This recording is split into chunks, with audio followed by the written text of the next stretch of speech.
You know, whether it is states taking a stand on bathroom rights to Caitlyn Jenner's transformation, the transgender community has been put out front and center lately. And activists say it's a community that is among us, here to stay, and we all need to have a better understanding and acceptance of who they are.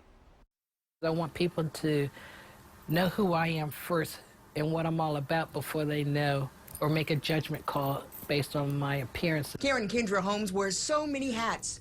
A safety officer for the federal government. She's a staff sergeant with the Maryland Defense Force. Voted Soldier of the Year in 2013. A volunteer with the American Red Cross. Holmes is also an advocate for the transgender community, but much different than Caitlyn Jenner. They know Caitlyn Jenner because of her status and her celebrity and all that kind of stuff. So basically, I look at it as, here's an opportunity. I'm going to seize the moment. You know me personally. I'm going to tell you my story. Karen used to be Anthony. October 1st, 2010, she transitioned from a man to a woman. I kept crying out to God to show me what's going on. Why do I keep going back to the same thing, you know, over and over? The back and forth was between clothes, but in her heart, Holmes knew she was a woman. After attending a conference in Philadelphia on transgender issues, she was convinced. Her family, from her father to her mother and brother, were all supportive. Her transition at work and with her volunteer organizations also went smoothly. I feel definitely fortunate and blessed about everything with family, work, all the volunteer groups that, you know. And when I told them right from the beginning that, hey, you know, I have something to tell you, and when I told them that I was transgender, they went, whew, we thought you were going to leave the organization.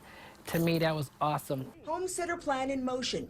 Within 5 years, she would undergo gender reassignment surgery. It's that completeness, that wholeness that I wanted to feel inside. And on the outside, too.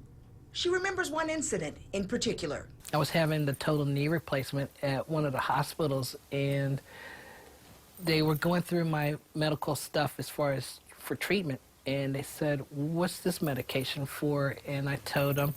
And so they came back and said, you know, we're going to put on your wristband, you know, male for, you know, your gender. And I was like, why? My driver's license, social security card, passport all say female.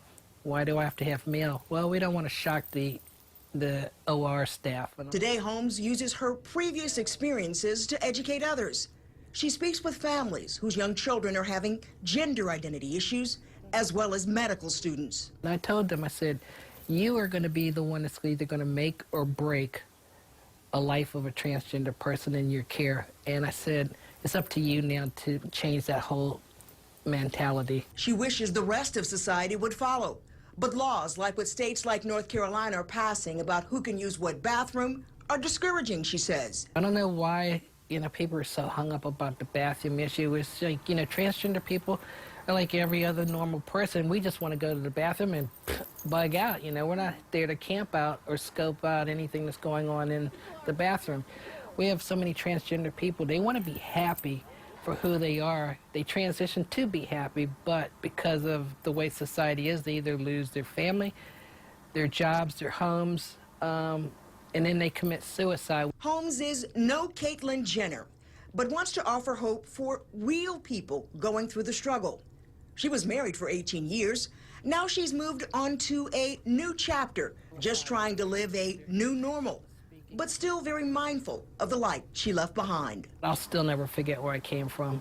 You know, I'll be definitely saying, hey, look, this is who I used to be, and I'm proud of it. Tony lived a great life back then, being involved, volunteering. It was a springboard to who Karen is today. Now, Karen had her surgery April 8th. I've been in constant contact with her, and she says it went really well. Her surgery was, I guess you could say, the ending of an era and the beginning of a new one.